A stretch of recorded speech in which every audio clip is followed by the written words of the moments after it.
کرنے کے لیے میں درخواست کروں گا مائیکل روز سے کہ وہ آج ہماری اس دعا میں رہنمائی کریں۔ برادر مائیکل روز۔ دعا مانگیں۔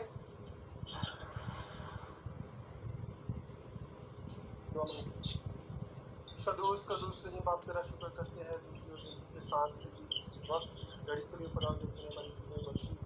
اے خداوند، جس طرح آج ہم سب اکٹھے ہوئے ہیں تیرے نام کو عزت جلا دینے بن سے یہ اکٹھے ہوئے ہیں خداوند، اور خاص طور پر خدا کا پاک سبت کی گھڑی میں ہم ہر شخص کی بڑی بڑی تفاضل کریں جہاں جہاں بھی تیرے نام کو عزت جلا دینے خدا ان سب کو کثرت سے بچا دینا۔ اے خداوند، آج کی شام جس طرح ہم خادم سے خداوندہ ہم لیسن کو اپنی میں سے اور تیرے پاک کلام میں سے سیکھیں گے تو ہم سب کے ذہنوں کو کھول تاکہ ہم اچھی طریقے سے سمجھیں اور تیرے نام کو ذکر جلا دیں۔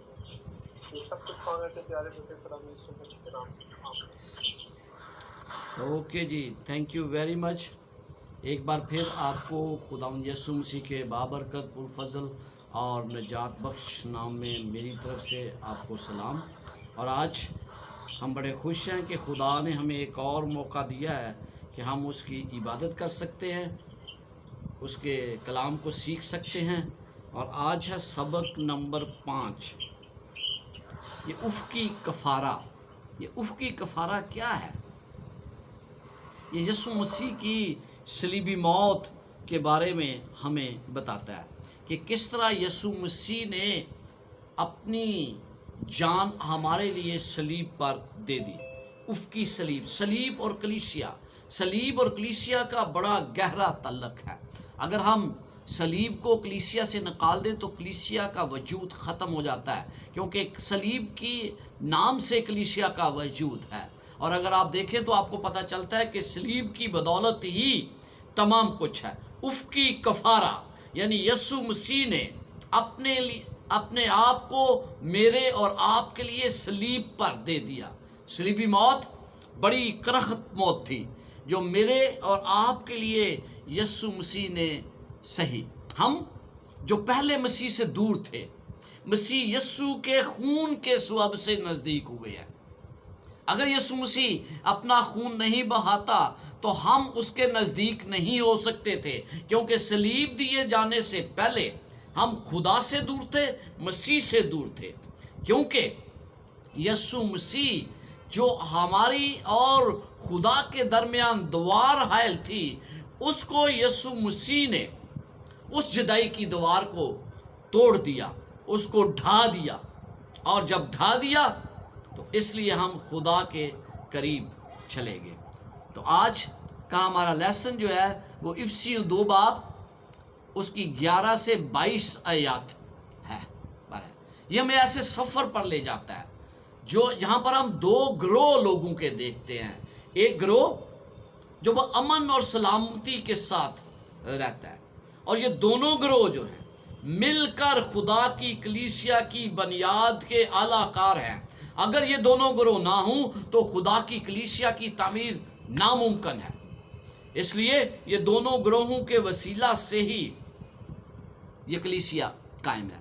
جب آج ہم اس پر غور کریں گے تو ہم دیکھیں گے کہ یسوع مسیح نے یہ دونوں مخالف گروہوں کو کس طرح یکجا کر دیا، کس طرح یسوع مسیح نے انہیں اس قابل بنایا کہ یہ متحد ہو کر خدا کے لیے کام کریں۔ اگر یہ متحد نہ ہو تو یہ کلیسیا کا کام ترقی نہیں کر سکتا تھا، اس لیے خداوند یسوع مسیح نے انہیں متحد کر دیا۔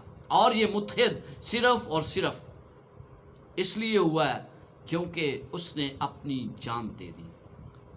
جس طرح خدا اور ہمارے درمیان دیوار حائل تھی، اسی طرح جدائی کی دیوار ان 2 گروپوں کے درمیان تھی جنہوں نے اس کو تقسیم کر دیا تھا، خدا کی کلیسیا کو تقسیم کر دیا تھا، اور یہ مل کر رہنے کے قابل نہیں تھے۔ لیکن صلیبی موت نے دونوں کو یکجا کر دیا۔ میری مراد اسرائیل اور غیر اقوام ہے۔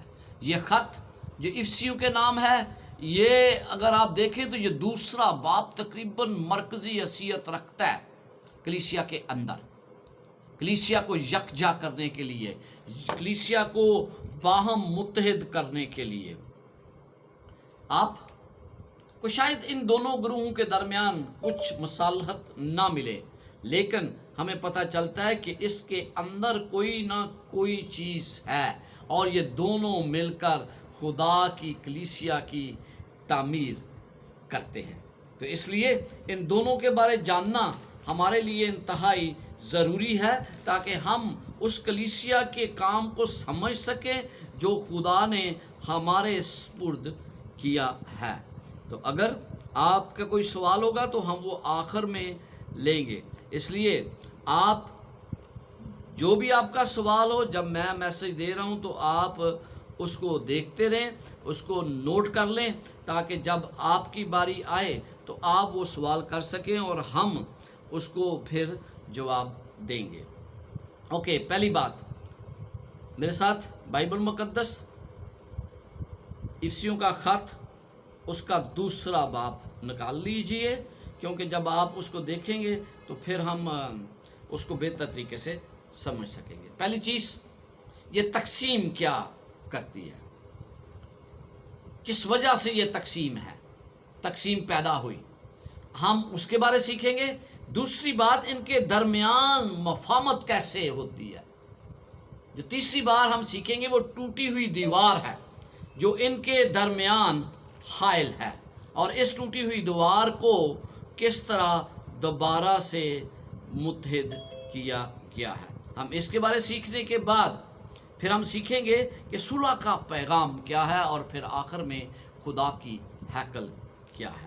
سب سے پہلے ہم دیکھتے ہیں تقسیم ان کے درمیان کیوں تھی۔ پس یاد کرو، افسیوں 2 باب اس کی 11 اور 12ویں آیت میں لکھا ہے، پس یاد کرو کہ تم جو جسم کی روح سے غیر قوم والے ہو، اور وہ لوگ جو جسم میں ہاتھ سے کیے ہوئے ختنہ کے سبب سے مختون کہلاتے ہیں، تم کو نامختون کہتے ہیں، اور اگلے زمانہ میں مسیح سے جدا اور اسرائیل کی سلطنت سے خارج اور وعدہ کے عہدوں سے ناواقف اور نامید اور دنیا میں خدا سے جدا تھے۔ تو بیسیکلی یہ 2 گروہ، یہودی اور غیر قوم، یہ دونوں میں تقسیم تھی۔ تقسیم کیوں تھی؟ غیر مختون، غیر قوم والے کا ختنہ نہیں ہوا تھا، اور وہ ختنہ نہ ہونے کی وجہ سے یہودی انہیں حقیر سمجھتے تھے، انہیں کم تر سمجھا جاتا تھا کہ یہ خدا کی بادشاہ سے خارج ہے، خدا کی بادشاہت میں ان کا کوئی تعلق نہیں ہے۔ صرف اور صرف ختنہ کی وجہ سے غیر اقوام کو یہودیت میں قبول نہیں کیا جاتا تھا، لہذا وہ سمجھتے تھے کہ اگر ان کا ختنہ نہیں ہوا تو وہ مسیح میں قبول نہیں ہے، کیونکہ ہم انہیں رد کرتے ہیں اس لیے خدا بھی انہیں رد کرتا ہے۔ یہودیوں کی نفرت کی وجہ غیر اقوام کا یہودی رسومات پر عمل نہ کرنا تھا، لیکن غیر اقوام والے کیوں ان سے نفرت کرتے تھے؟ غیر اقوام والے اس لیے ان سے نفرت کرتے تھے کیونکہ کہتے ہیں ان کا ختنہ ہوا ہے، ہاں لہذا ہم ان کے درمیان یہ جدائی کی دیوار تھی، یہ تھی جو ان کو لوگوں کو تقسیم کیے ہوئے تھی۔ رسومات کی بدولت جن کا شاید نجات سے تعلق نہیں تھا، لیکن ان کے درمیان یہ تقسیم ضرور تھی۔ یہ تقسیم صرف اور صرف بیرونی نشان کی وجہ سے تھی۔ یسوع مسیح کو جاننے سے پہلے غیر قوم والے نجات کے حقیقی راستے سے ناواقف تھے کہ کس طرح ہم نجات حاصل کر سکتے ہیں۔ انہیں پتہ نہیں تھا، یہ لوگوں کے درمیان جدائی کی تقسیم جو ہے یہ انہیں تقسیم کیے ہوئے تھی، اور ان کے درمیان یہ خدا کے چنیدہ لوگوں کی نشانی نہیں تھی۔ غیر اقوام والے اس لیے یہودی سمجھتے تھے کہ وہ خدا کے چنیدہ لوگوں کا حصہ نہیں ہو سکتے۔ کیوں نہیں ہو سکتے؟ اس لیے کہ وہ ان رسومات کو نہیں مانتے جو پرانے عہد نامے میں دی گئی ہیں اور ان کے نزدیک نجات کے لیے انتہائی ضروری ہیں۔ لہٰذا وہ یہ سمجھتے کہ اسرائیلیوں کے ساتھ جو وعدے کیے گئے ہیں، جو عہد باندھے ہیں، جو ابراہیم سے عہد باندھا ہے، اسحاق سے باندھا ہے، یعقوب سے باندھا ہے، یا اس کے بعد باقی نبیوں کے ذریعے خدا نے اپنے لوگوں سے عہد باندھتا آیا ہے، ان عہدوں میں اسرائیل غیر اقوام کا کوئی حصہ نہیں ہے۔ وہ سمجھتے تھے کہ ہم ہی ہیں جو نجات کے قابل ہیں۔ اور پھر تیسری بات وہ یہ سمجھتے تھے کہ لہٰذا کیونکہ وہ خدا کے چنیدہ لوگوں کا حصہ نہیں ہے، وہ ان عہد میں شامل نہیں ہے، تو لہٰذا اگر عہد میں شامل نہیں ہے، چنیدہ لوگ نہیں ہیں، تو ان کے پاس کوئی امید بھی نہیں ہے۔ امید جو ہے وہ صرف اور صرف ہمارے پاس ہے، ان غیر اقوام والوں کے پاس کوئی امید نہیں ہے، اور جب امید نہیں ہے تو ان کا خدا بھی کوئی نہیں ہے۔ جہاں تک غیر یہودی لوگ جو ہیں وہ غیر اقوام سے نفرت کرتے تھے، یہ جدائی کی دیوار تھی، یہ تقسیم تھی جو ان کے درمیان تھی کہ وہ چنیدہ لوگوں کا حصہ نہیں ہو سکتے، وہ رسموں اسرائیلوں کے عہد جو خدا نے باندھا جس کے ذریعے نجات ممکن ہے اس کا حصہ نہیں ہے، ان کے پاس کوئی امید نہیں ہے کہ وہ نجات حاصل کر سکتے ہیں، نجات کا پیغام نہیں ہے ان کے پاس، لہٰذا ان کا کوئی خدا بھی نہیں ہے۔ جہاں تک یہودی ان سے نفرت کرتے تھے۔ ہم ان لوگوں کی کس طرح مدد کرتے ہیں جو آج بھی اپنے آپ کو اسی حالت میں دیکھتے ہیں؟ بہت سے لوگ آج بھی دوسرے لوگوں سے نفرت کرتے ہیں، لیکن یاد رکھیں اگر آپ لوکا 15 باب پڑھیں تو آپ کو پتہ چلتا ہے کہ خدا گناہ گاروں سے محبت رکھتا ہے۔ خداوند یسوع مسیح نے جو 3 تماثیل جو لوکا 15 باب میں بتائیں وہ اس لیے تھی کہ خدا گناہ گاروں سے محبت رکھتا ہے۔ تو عزیزو جب خدا گناہ گاروں سے محبت رکھتا ہے تو پھر میرے اور آپ کے لیے کتنا ضروری ہے کہ ہم بھی ان لوگوں سے محبت رکھیں، اور تقسیم کی یہ دیواریں ختم ہو جانی چاہیے۔ اگر تقسیم آج بھی ہوگی تو پھر کس طرح خدا کی کلیسیا ترقی کر سکتی ہے؟ خدا کی کلیسیا جو ہے وہ اس کے ساتھ چل سکتی ہے۔ جیسے میں نے کہا، بس یاد کرو کہ تم جو جسم کی روح سے غیر قوم والے ہو، اور وہ لوگ جو جسم میں ہاتھ سے کیے ہوئے ختنہ کے سبب سے مختون کہلاتے ہیں تم کو نامختون کہتے ہیں۔ اور اگلے زمانہ میں مسیح سے جدا اور اسرائیل کی سلطنت سے خارج اور وعدہ کے عہدوں سے نامواقر اور نامید اور دنیا میں خدا سے جدا تھے۔ یہ حالت تھی غیر اقوام کی تقسیم، لیکن ان کے درمیان مفاہمت کا سلسلہ آیا۔ یہ مفاہمت جو ہے وہ کس طرح ممکن ہوئی؟ اگر آپ افسیوں 2 باب اور اس کی 13 اور 14 آیت دیکھیں تو آپ کو پتہ چلتا ہے کہ یہ مفاہمت کس طرح ممکن ہوئی۔ آئیے افسیوں 2 باب اور اس کی 13ویں اور 14ویں آیت پڑھتے ہیں۔ اگر تم جو پہلے دور تھے اب مسیح یسوع میں مسیح کے خون کے سبب سے نزدیک ہو گئے ہو۔ کس وجہ سے نزدیک ہو گئے ہو؟ یسوع مسیح کے خون کے سبب سے۔ جو دور تھے، جو خدا سے دور تھے، خدا کی نجات کے منصوبے کو نہیں سمجھتے تھے، جب مسیح کو تم نے قبول کر لیا تو اس کے خون بہائے جانے کے سبب سے تم مسیح کے نزدیک ہو گئے ہو، کیونکہ وہی ہماری صلح ہے جس نے دونوں کو ایک کر لیا اور جدائی کی دیوار جو بیچ میں تھی ڈھا دیا۔ تو یہ یسوع مسیح کے صرف اور صرف خون کی بدولت تھا۔ یسوع مسیح کی صلیب جو ہے وہ مجھے سکھاتی ہے کہ کس طرح یہودی اور غیر یہودی باہم متحد ہوتے ہیں۔ جو دیوار تھی یہودیوں اور غیر اقوام کے درمیان، پولس رسول کہتا ہے کہ اس کو یسوع مسیح کے خون کے وسیلے سے ڈھا دیا۔ یہودیوں یسوع مسیح کو قبول کرنے سے پہلے یہودی اور غیر اقوام دونوں نے اتحاد اور بھائی چارے کا ایک مشترکہ نقطہ پا لیا۔ یعنی دونوں کو مشترکہ چیز کیا ملی؟ مسیح کے خون کے سبب سے وہ ایک ہوئے، کوئی اور وجہ نہیں۔ جب ہم اتحاد قائم کرتے ہیں، جب ہم یہ چاہتے ہیں کہ اتحاد قائم ہو، تو اتحاد میرے عزیزوں کسی اور چیز پر قائم نہیں ہو سکتا، صرف اور صرف یسوع مسیح کے ذریعے ہی اتحاد ہے، کلام کے ذریعے اتحاد ہے۔ اگر میرا دنیاوی اتحاد ہوگا تو شاید وہ دنیا داری کے طریقے سے اتحاد ہو، لیکن جب ہم اتحاد چاہتے ہیں جو کلام مقدس کی بنیاد کے اوپر اتحاد ہوتا ہے، جو مسیح کو قبول کرنے کے ذریعے اتحاد ہوتا ہے، تو اس میں جدائی نہیں آ سکتی، وہ پائیدار اتحاد ہے۔ پولس رسول یہاں پر لکھتا ہے کہ جو پہلے دور تھے اب نزدیک ہو گئے. اس کا پہلا حصہ کیا؟ پہلے دور تھے اب تم نزدیک ہو گئے ہو. کس طرح نزدیک ہوئے ہو؟ یسوع مسیح کو قبول کرنے سے. یسوع مسیح کو قبول نہ کر کے تم خدا کے نزدیک نہیں آ سکتے. انہیں بھی، ان غیر اقوام کو جو مسیح کو قبول کر رہے تھے، انہیں بھی یہودیوں کی طرح مخلصی کی امید تھی کہ وہ بھی اسی طریقے سے یسوع مسیح کے خون کے ذریعے مخلصی حاصل کر سکتے ہیں. غیر یہودی قوم والے اپنی دشمنی کو صلیب کے دامن میں چھوڑ دیتے ہیں.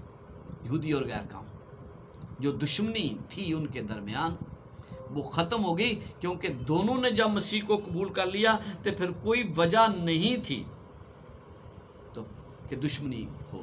جب دشمنی ختم ہو جاتی تو امن اور صلح اور سلامتی ہوتی ہے. اور یسوع مسیح کی صلیبی موت کے ذریعے ان میں صلح اور سلامتی ہوئی، اور یسوع مسیح میں مفاہمت ہو گئی، ایک نئی تخلیق ہو گئی، نیا جنم ہوا. جب انہوں نے مسیح کو قبول کیا، جو نزدیک تھے وہ دور تھے، وہ نزدیک ہو گئے. یہودی اور غیر اقوام ایک ہو گئے. جب یہودی اور غیر قوم ایک ہو گئے تو ان کے درمیان جو تفرقات تھے، جو ان کے درمیان دشمنی تھی، اس کی جگہ امن نے لے لی، صلح اور سلامتی نے لے لی. اور جب صلح اور سلامتی کسی قوم میں، کسی کلیسیا میں آ جاتی ہے، وہ تو ایک نئی تخلیق بن جاتی ہے، نیا جنم ہو جاتا ہے. نیا جنم ہونے کی وجہ سے وہ بہن بھائی بن جاتے ہیں، بہن بھائی اور وہ متحد ہے. یہی سچی کلیسیا کی اہم نشانی ہے کہ وہ باہم متحد ہو کر کام کرتے ہیں. مصالحت، صلح، صفائی، پھر اس کے ساتھ امن اور سکون سے رہنا، ایک دوسرے کی مدد کرنا، ایک دوسرے کے لیے بہتری چاہنا. آج ہم دیکھتے ہیں کہ ہم میں درمیان کتنی صلح پائی جاتی ہے، کتنی لڑائی جھگڑے کلیسیا کے اندر ہیں. اور اسی لیے خدا کا روح ان کلیسیوں میں کام نہیں کرتا جہاں پر متحد کلیسیا نہیں ہے. پینتیکوست کے وقت، اس وقت صرف اور صرف روح القدس اسی صورت میں دیا گیا جب انہوں نے اپنے اختلافات کو دور کر دیا، جب انہوں نے ایک دوسرے سے حسد کرتے تھے اس کو ختم کر دیا، دشمنی کو ختم کر کے بھائی چارے کی فضا قائم ہوئی. اور جب بھائی چارے کی فضا قائم ہوئی تو ان کے درمیان ایک نئی تخلیق نے جنم لیا. نئی تخلیق کے ذریعے اب وہ اس خاندان کا حصہ تھے، اس کلیسیا کا حصہ تھے. تو لہٰذا مجھے اور آپ کو اس کا تجربہ ہونا ضروری ہے. یہ تجربہ کب وجود میں آتا ہے؟ یہ تجربہ کب وجود میں آتا ہے؟ جب کلیسیا اور اس کے اراکین اختلافات کو ختم کر دیتے ہیں، اختلافات کو بھول جاتے ہیں، اور کلیسیا کے دوسرے اراکین سے اپنے سگے بہن بھائیوں کی طرح پیار اور محبت سے رہتے ہیں. ایک دوسرے کی پہچان پیار اور محبت ہے، ایک دوسرے کا بھائی چارہ پیار اور محبت کے ذریعے ہے. یسوع ہی واحد ذریعہ ہے جو میرے اور دوسروں کے درمیان اختلاف کو بلا کر صلح اور سلامتی لاتا ہے. تو اس لیے جب میں نے مسیح کو قبول کر لیا تو میرے اندر صلح اور سلامتی کا ہونا ضروری ہے. پھر ہم دیکھتے ہیں کہ یہ دیوار جو غیر اقوام تھی یہ ٹوٹ چکی تھی. کس طرح ٹوٹی؟ افسیوں 2 باب اور اس کی 15 اور 16 آیت میں کیا لکھا ہے؟ چنانچہ اس نے اپنے جسم کے ذریعہ سے دشمنی، یعنی وہ شریعت جس کے حکم ضابطوں کے طور پر تھے، موقوف کر دی، تاکہ دونوں سے اپنے آپ میں ایک نیا انسان پیدا کر کے صلح کرا دے، اور صلیب پر دشمنی کو مٹا کر اور اس کے سبب سے دونوں کو ایک تن بنا کر خدا سے ملائے. کیا ہی خوبصورت یہ پیغام ہے جو میرے اور آپ کے لیے ہے. تو آئے ہم اس کو تھوڑا سا دیکھتے ہیں. اگر معاملہ تھا تو پولس نے کلیسیا کو انہیں برقرار رکھنے کی ترغیب کیوں دی؟